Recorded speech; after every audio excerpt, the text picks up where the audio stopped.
Today we're going to talk about maybe one of my most used tools in my shop, and that is my angle grinder. I use this thing quite a bit. It is a Harbor Freight Hercules model. Old one, which was a Black & Decker, broke. But it broke after about 12 years of use. So you don't have to go out and spend $1 million on an angle grinder.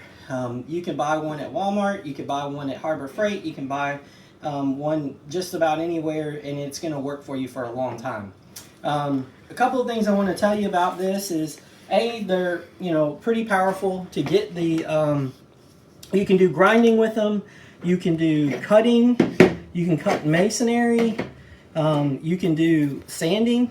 They even make wire brush cups for it. And there's a couple different ways that the pieces go on. One is this style, which you push your finger brake here and it just twists on and off, which is really nice because it's quick and easy. And then there's this style that doesn't have that, and that goes on there, and then this little nut that comes with the grinder goes on, and then you'll have a tool like this that you use to tighten it down. And again, you're just using this little finger brake for the motor, and then boom, it's on. So these are what they call flap discs, and they come in a lot of different grits. This is an 80 grit. I think this one's a 40 grit.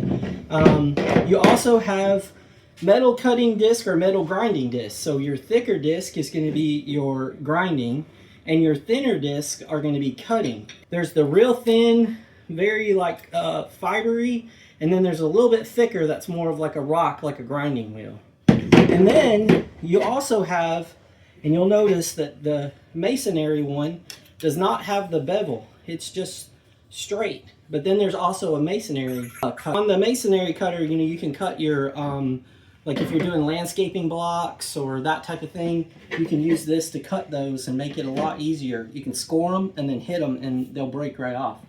So that's the main thing. Most of these come with a guard. I recommend using the guard. I don't have the guard on this one right now because I was using it for something I didn't need the guard. The other thing is, this is a handle so that you can hold it like that, but it also will come off if you need the space or to be able to use it like that. And almost every one of these I've ever seen has this trigger deal. So what you do is you take your finger and you pull it, and then that's your safety. So that's basically how to use it. You can, like I said, use it for sanding, for grinding, for cutting. Very versatile tool. If you're doing any kind of fabrication or work around the house, it's really handy to have.